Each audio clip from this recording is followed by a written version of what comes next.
I was critical of him on Twitter today, but I want to address the criticism. But I want to express, first of all, that I like Kevin. I think Kevin's a great guy.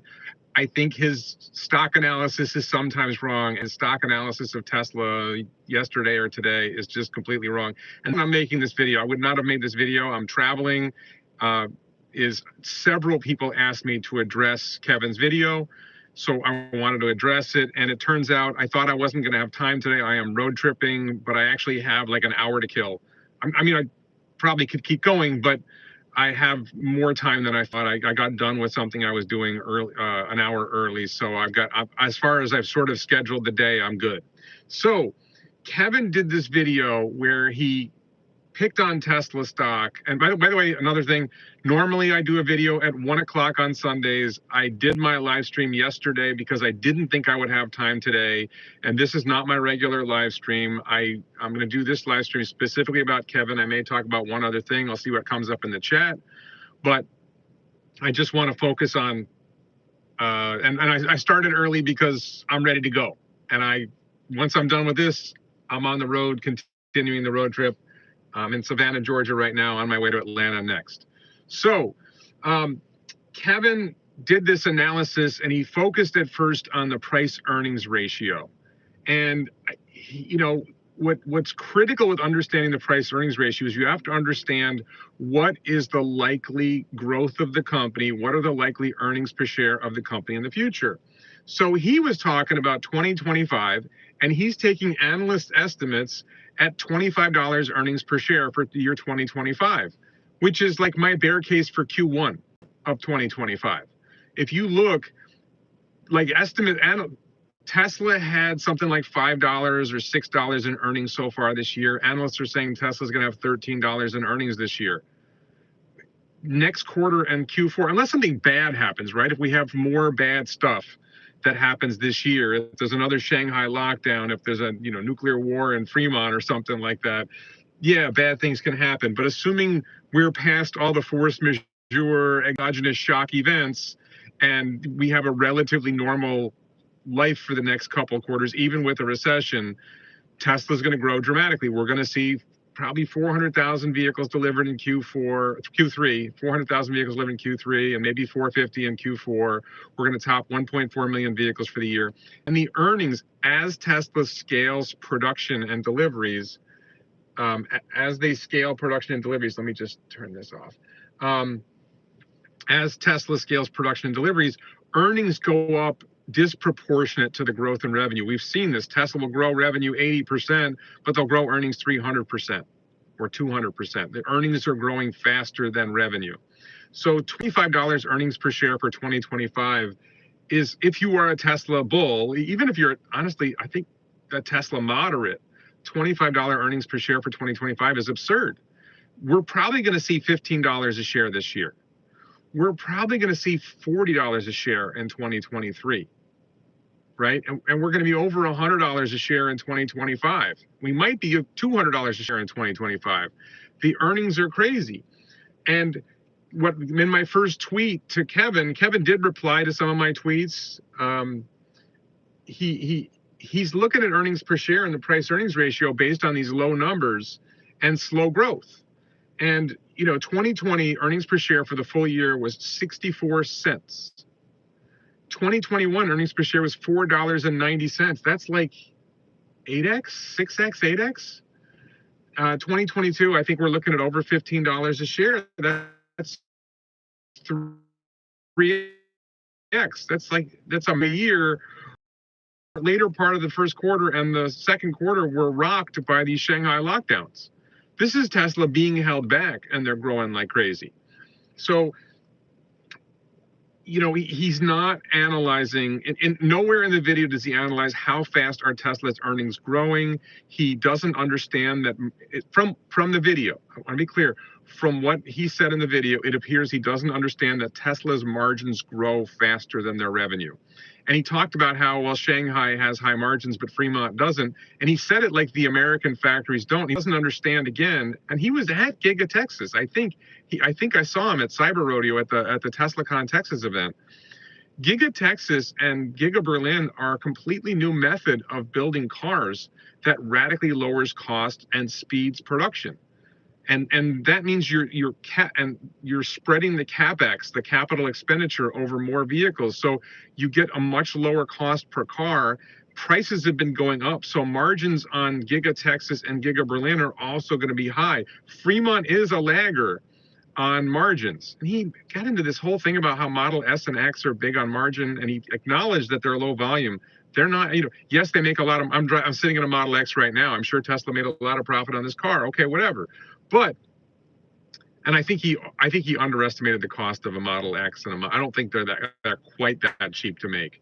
So I think he missed a lot there. And I addressed that in a tweet. Let me go further. So the next tweet, he's relying on Bloomberg's analyst estimates for growth. He's got revenue growth way too slow. He's got earnings per share growing slower than revenue. And he sort of says, well, this only works if Tesla builds new factories. Well, Tesla's going to build new factories.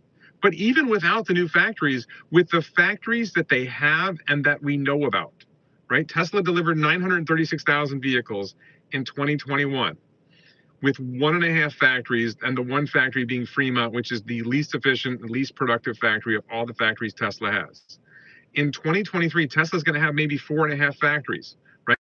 Because they're going to have the 4 we know about: Shanghai, Texas, Fremont, and Berlin. Plus, they're building a second factory in Shanghai, which is going to be a highly productive factory. So we're probably looking at 3 million vehicles in 2023 and maybe 5 or 6 million in 2024, just from the factories that we know about. Right. And I've had a lot of comments on my tweets, and I see a lot of comments in the chat, people attacking Kevin. Kevin's a great guy. He's got this wrong, but he's a great guy. So I don't agree with the people who are attacking him, calling him names and stuff like that. He's wrong on this.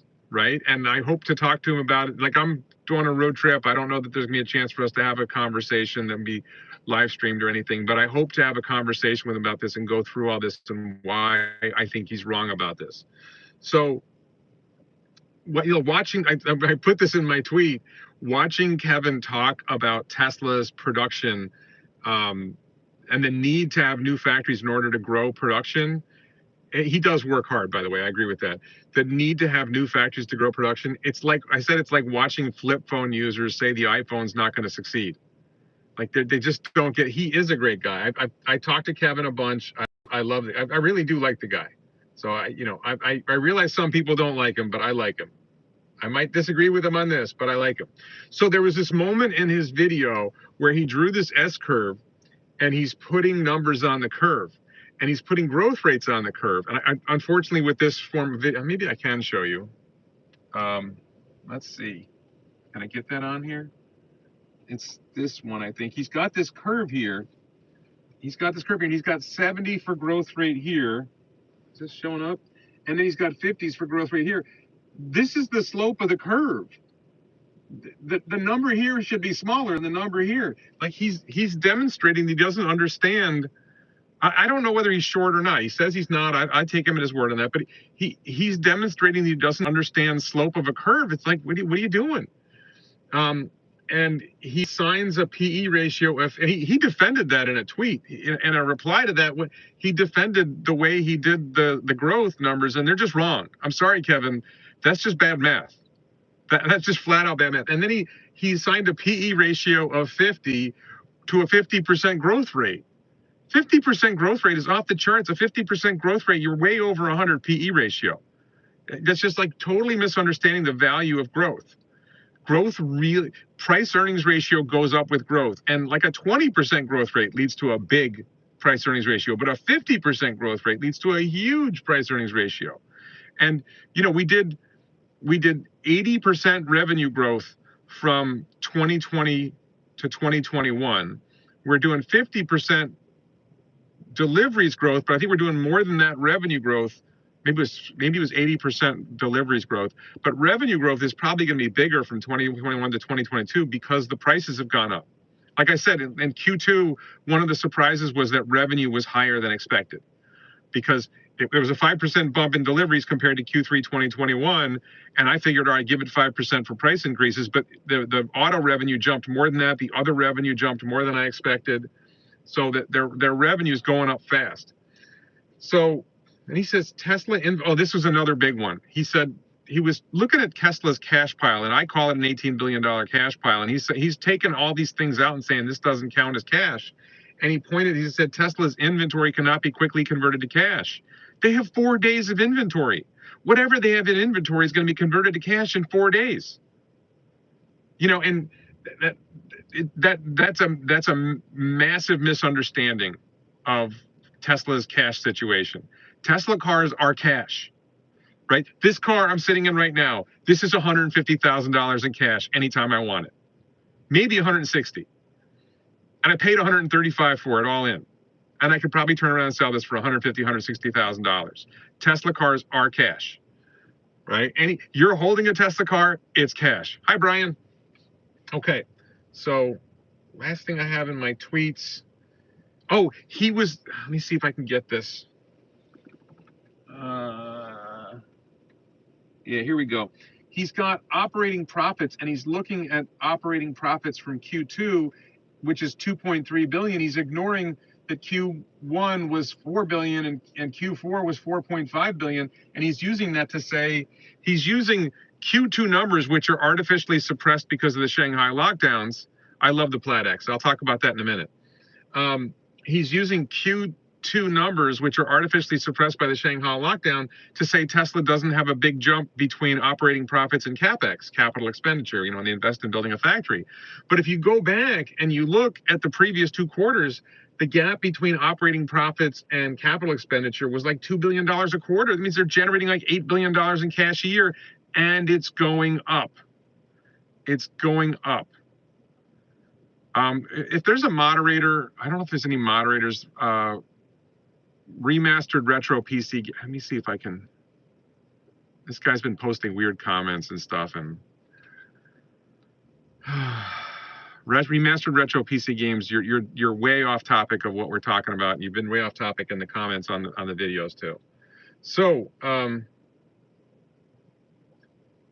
that point about Kevin using Q2 operating profits and CapEx to figure out how much cash they're generating totally misses that next quarter, instead of delivering 254,000 cars, they're probably going to deliver 400,000 cars. And the revenue is going to jump, and the CapEx isn't going to change. And the profits are going to jump. And the CapEx might go up a little bit, but I don't think so. I think they're doing about 1.7, 1.8 billion in CapEx a quarter. Maybe it'll go to 2 billion, but the revenue and operating profits are probably going to be 5 billion next quarter. So and then, sorry, this is not really a shot at Kevin. I see a lot of people saying stuff like this. They're like, oh, Tesla's vulnerable to China. What happens if China invades Taiwan? Like, Tesla's the only company that's going to have a problem if China invades Taiwan. And why is everybody obsessed with China invading Taiwan? This is just insane. China's not invading Taiwan. And what I said in my tweet, if World War III starts, I think we all have bigger problems than what happens to our Tesla stock, right? China invading Taiwan would be bad for the global economy, and it might be bad for life on Earth, right? That's not a good scenario. So, I appreciate that some people don't like Kevin. I will say that my personal experience with Kevin has been very good. He's been very good to me. I think he's a pleasant person to talk to and all this other stuff. So, why is he posting the video? I don't know. I mean, I think he genuinely believes what he's saying. Maybe I'm wrong about that. I think, I watch Kevin talk. I've talked to Kevin in person. I've always found him to be genuine. Doesn't mean he's not. You can be wrong, but genuinely believe what you're saying is wrong. So, is he trying to make money? Sure. I don't see anything wrong with somebody trying to make money. But anyway, this is not just a Kevin point. There's a constant stream of criticism that I see on my account from commenters bashing. I actually, I have what is it? If you type the letters CCP in a comment, it gets flagged and it goes into held for review, because so many people bash the Chinese Communist Party, which I'm not a fan of any government, right? But I personally think that the U.S. government is a bigger threat to Tesla than the Chinese government. I think that the California government is a bigger threat to Tesla than the Chinese government. I think the German government and the European governments are a bigger threat to Tesla than the Chinese government. The Chinese government had a bad moment with Shanghai with the lockdown, but overall, I think the Chinese government has generally been very positive about Tesla making the world making their country a better place, making the world a better place. I don't know why so many people like the Chinese leader hasn't been slapping Elon Musk and talking trash about Elon Musk or Tesla, but the president of the United States has. And half of Congress has been bashing Tesla, and the media has been bashing Tesla in the United States. So why would China be a bigger threat to Tesla than the U.S. media and the U.S. government under Joe Biden and the Democrats who keep bashing him, right? So I think that that particular concern that something's going to happen with China and Taiwan, like, why, or if the U.S. invades Texas, right? What if Mexico invades Texas? What if the Russians invade Colorado? I mean, long run at some point, is China going to try to take back Taiwan? Yeah, I suppose so. I don't think they're going to do it militarily. I think China's going to infiltrate, they're number one, they're going to become more and more enmeshed in the global economy and make it so that Taiwan is effectively dependent on the Chinese economy. And they'll probably infiltrate Taiwanese society with subversives, whatever, and they'll try to overthrow the Chinese. Why would you do it with guns and bombs? They don't have to. The Chinese leadership thinks long term, and they don't have a history of fighting and winning wars. Like, what wars have the Chinese fought and won?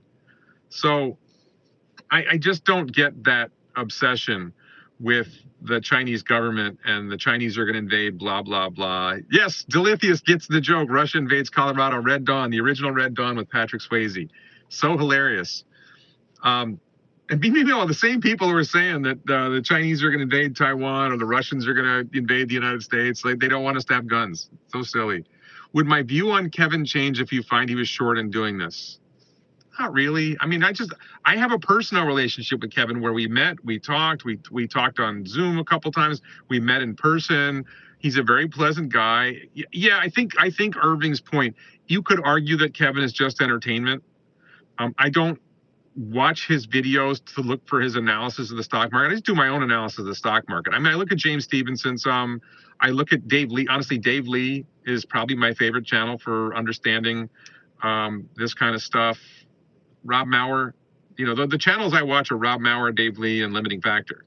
I don't really look to somebody else to explain stocks to me. I have my own way of analyzing. I love James Stevenson. I read his stuff. I don't follow his approach, but I love his stuff. So Troy Teslake, is good to follow. But run your own numbers. I mean, look, here's the thing. You can watch Kevin. You can say, well, wait a minute, his earnings per share numbers for 2025 are obviously low. You can watch Kevin and say, wait a minute, why is he coming up with price earnings ratio so low for a company growing that fast? And if you need to do your own research and your own education. I do not like Tesla Economist. I'm sorry. I'm going to be blunt right now. I'm sorry. I don't normally criticize other channels. I think Tesla Economist is a pretender. I don't think he offers any original insight. I love Stephen Mark Ryan, but I don't watch his stuff. So Kevin is clickbaity garbage. We all try to make our thumbnails and our titles attract attention. That's what we do as YouTubers. Kevin speaks really well. He has an audience that loves him. I love Stephen Mark Ryan. I think Stephen Mark Ryan is, I tend to think Stephen is a little bit more on the entertainment side. The jokes about your mother, your sister, the blowing smoke into the camera.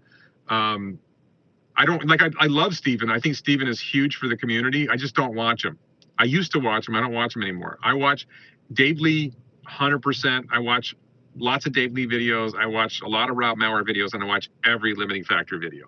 And I watch a lot of Monroe Live. That's what I watch. Yeah, I mean, when I'm looking, and then I watch NASA Spaceflight for SpaceX stuff, and Everyday Astronaut, and Scott Manley, and Marcus House. So I just, for some reason, the way Meet Kevin presents, just and the way Stephen presents, it just at a certain point, it's like, okay, I want information. No, he blew smoke in the camera for months. I don't know what he does now. I just don't watch him anymore. I love him. No, I've watched enough Tesla Economist. I'm sorry. No, I don't see any original thought. Look, I've never met Tesla economist. I've never talked to Tesla economist. I don't see any original thought. I see. I don't see original thought. You can watch them if you like them. You can like them. I don't see it. I would watch Rob Maurer all day. I would watch Stephen Mark Ryan all day over watching Tesla economist, and I don't watch Stephen Mark Ryan. So, yeah, I was surprised Kevin didn't say the competition is coming. Now, in his defense, he said that he used Wall Street analyst estimates because they were there. His own estimates were different. So what about Brian Roshetsky? I don't watch a lot of drone videos, Brian. It's no offense to you, but I just don't watch drone videos. I watch glimpses here and there. But drone videos take too long, man. Like, speed them up or something. I don't know what you need to do. Kevin is always right. Remember that. He was right. He'll have to raise money soon. They don't have to raise money. That's ridiculous. Why would Tesla have to raise money? They've been paying off debt. And that was another thing. He said they won't be able to pay off debt anymore. They don't have any debt left. They were down to like $50 million in debt. There was I didn't even put that in my tweet thread. There was some point where he said, well, they won't be able to pay down debt anymore. Of course they won't be able to pay down debt anymore. They don't have any. Oh, it's just so, they paid off all their debt. So, Tesla road trip videos, cool. So anyway, that I wanted to address that. I'm looking at the chat now. If you got things to say in the chat, yeah, let's hit it. I got another 10, 20 minutes or so before I got to get on the road again. Debt is only pennies. You're going to be debating Meet Kevin later today? Yeah, I mean, ask him what his estimate is for earnings per share in 2023. I don't think he's causing damage. I think that's ridiculous. Look, the vast majority of investors are not looking to Kevin for advice. Can I explain the $200 monthly subscription charge? If you pay the $12,000 for FSD, would you still have to pay $200 a month? No. No, if you buy FSD, there's no subscription. You only pay the subscription if you don't buy FSD. Will Tesla ever make it to $2 trillion market cap? Yeah, next year. I don't like making short-term stock price predictions, but I'm going to make that prediction. Tesla will be over $2,000 a share sometime in 2023. Tesla Cannonball Run.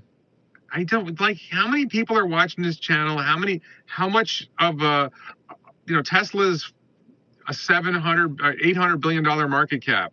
How much of that $800 billion market cap is influenced by Kevin, right? Are the institutional investors watching Kevin? What percentage of the retail investors are watching Kevin? How likely is Deese joining Tesla? I think that's very unlikely. I also heard that his contract will probably prevent him from joining a competitor for 2 or 3 years. Favorite driving music, if any? Rolling Stones, Taylor Swift, Sheryl Crow, Beatles. They won't be over 2,000. Well, yeah, if the stock split will prevent them from, 2,000 a share pre-split. At the current, at the current status of the stock. How long do I think before we see a price drop for Model 3? I don't know. I mean, that depends on inflation. If inflation keeps going up, I did not see Kevin part 2. Tesla's diluting your shares so they aren't worth as much. It's different. The dilution is not very much. I don't think there's a lot of dilution in Tesla. There's some. There's a small amount of dilution, but it's not a lot. BlackBerry Q&A. Why are we talking about that? Chicken Genius went there. I haven't seen Chicken Genius lately. Question about possible energy crisis in Germany and how that would affect Giga Berlin. Any thoughts? I haven't really analyzed that one. I mean, I've heard people talk about it. Like, here's the thing. Let's talk about that for a second from a different angle. Do you think the leaders of Europe and America didn't realize that Europe is dependent on Russian gas? Right? Did they not realize it, or did they realize it? And you have two choices. Either they're idiots and they didn't realize it, or they knew and they planned for a situation where Europe would be screwed without Russian gas. People make this about Tesla. How about making this, what kind of leadership do we have in the United States and Europe that they get involved in this thing with Ukraine and they don't think ahead? I'm not just talking about Biden. I mean, I'm talking about the whole national security establishment. Either they're not thinking ahead or they are thinking ahead. And which one's worse, that they're idiots or that they're deliberately crashing the economy? I think deliberately crashing the economy is probably worse. And I think it's a combination. I think some of them are deliberately crashing the economy and some of them are idiots. Have I tried Smart Summon with my Plaid X yet? I don't think I've tried. I don't like Smart Summon. I did it with Model 3 for a while, and it was okay. One time it worked really well. I think Smart Summon so far is like a parlor trick. It's not really that special. When will Elon release Master Plan Part 3? I don't know. I'm guessing he's going to release that maybe around the shareholder meeting. It would really be good for the shareholder meeting, probably before AI Day at the end of September. Is Germany going to have power this winter? Will this affect? I think it will affect Tesla. Yes, but look, if Europe loses electricity, right? If Europe loses gas, if Europe loses energy, Tesla's not the only company affected by this, right? When you're deciding where you're going to hold stock, if something's going to affect the broader market, then that doesn't mean Tesla's a bad stock to hold if all the European manufacturers are held up. When Shanghai has its lockdown, lots of companies are affected by that, not just Tesla. Tom,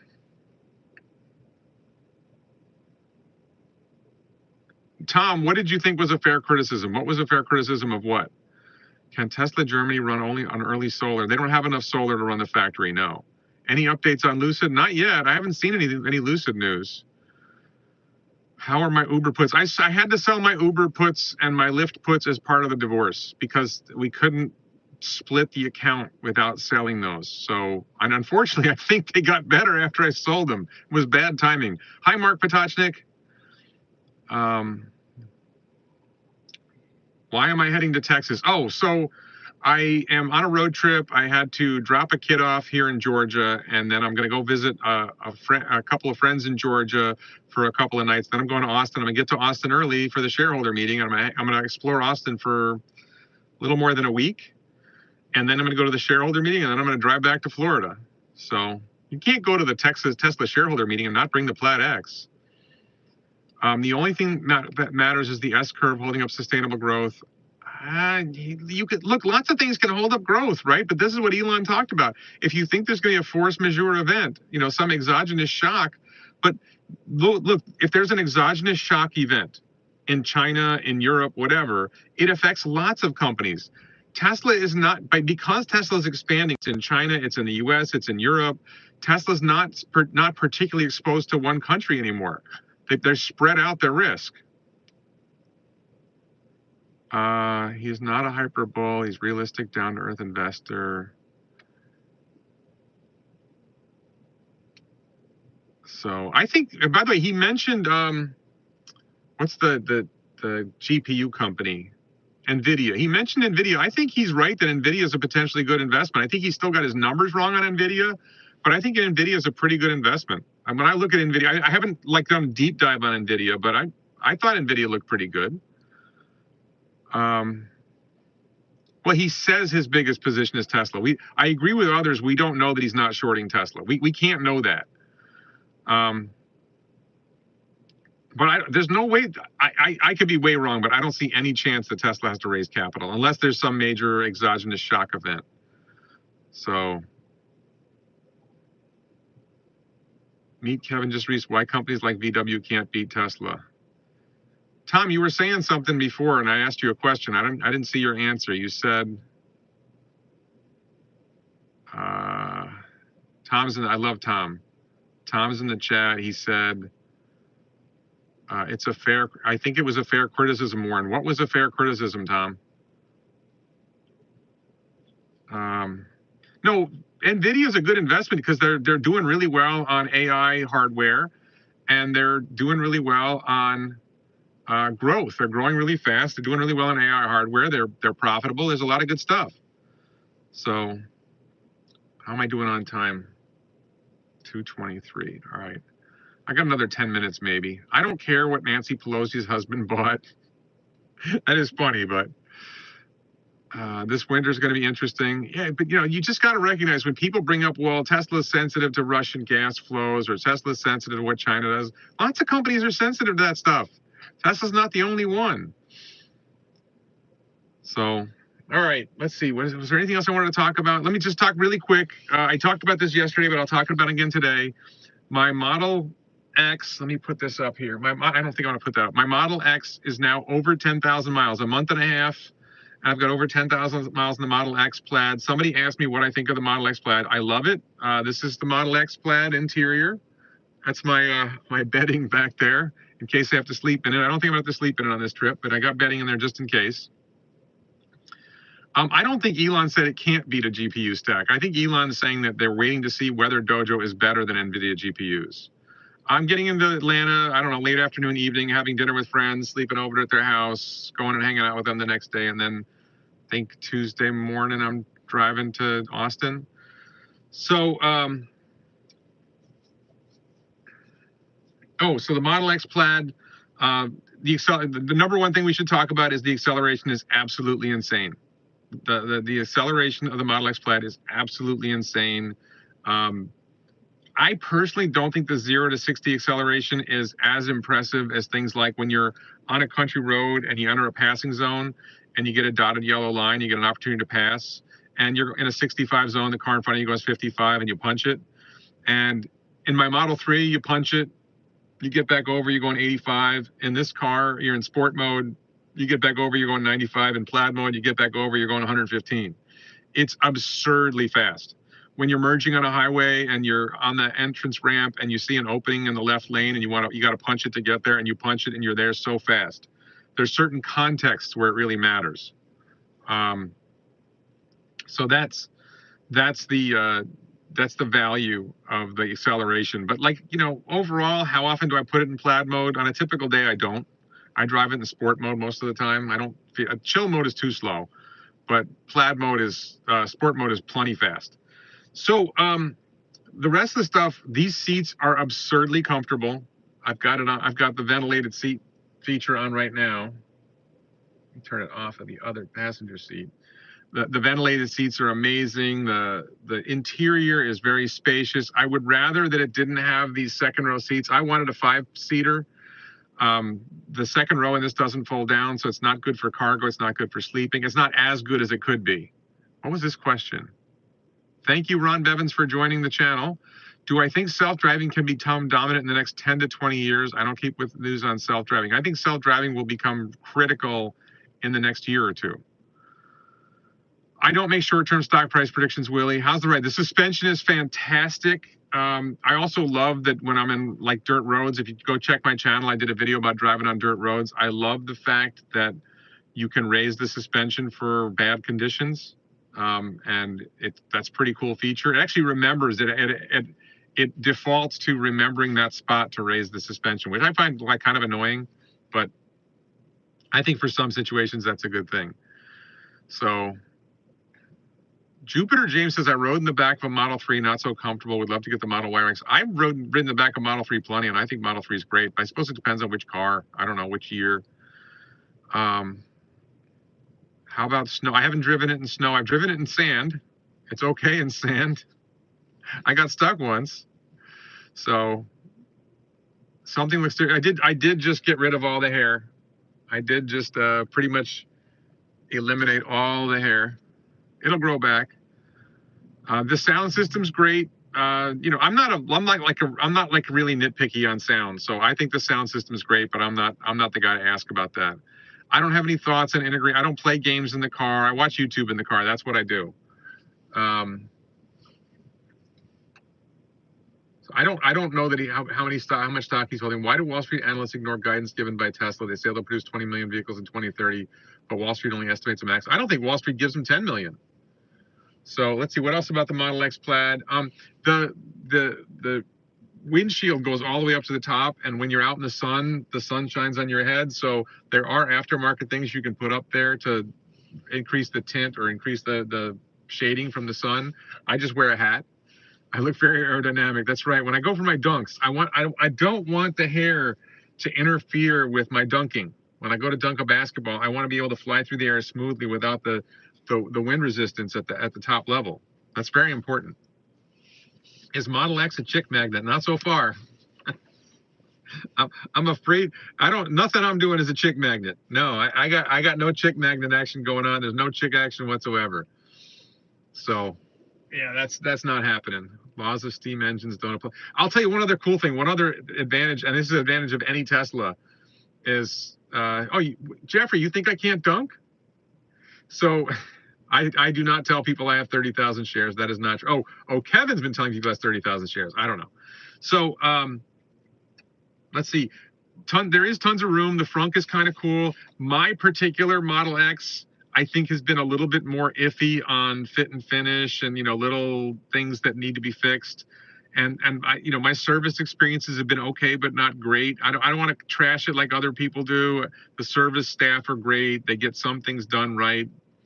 My frunk doesn't really open the way it should. I can get it open, but it doesn't open the way it should. My left scroll wheel needs to be replaced, and the first time they didn't have it, the second time they didn't have it, the third time they didn't get the vehicle in time, and I needed the vehicle so I could go on this road trip. I remember the first video of yours where you would cut in sexy girls in techno. I love that video. I don't remember which video that is. I am trying to hark back to some of my old videos and try to bring some of that mojo, but I don't know if I'll be doing that, how much more of that I'll be doing.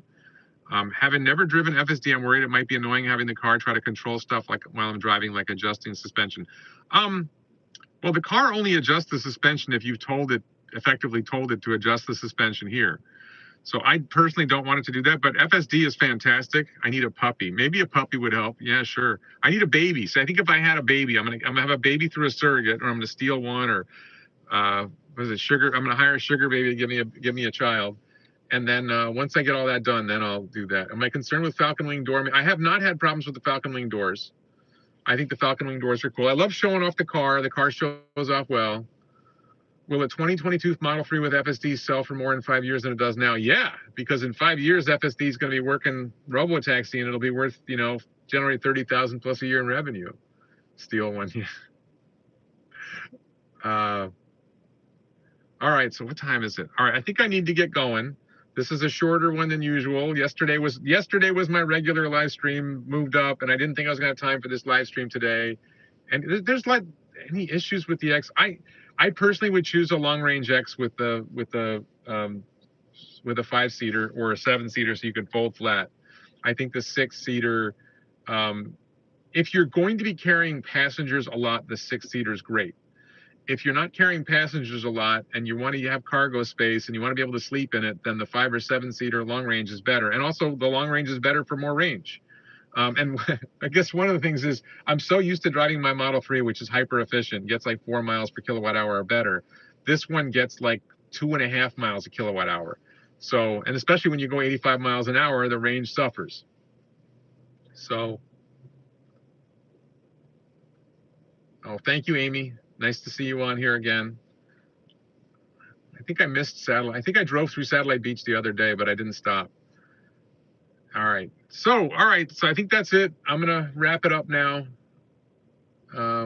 Thank you, everyone, for watching. And probably going to have a little bit less production the next few days while I'm driving. And then hopefully a couple days from now, I'll be getting back into making more videos. All right. So thanks, everyone. I'll be at the shareholder meeting. Jeffrey, hope to see you there, too. Hope to see people in Austin, Texas. Did I happen to pet name? My Model X is named Plaid Venture. So, all right. Thanks, everyone. Bye-bye.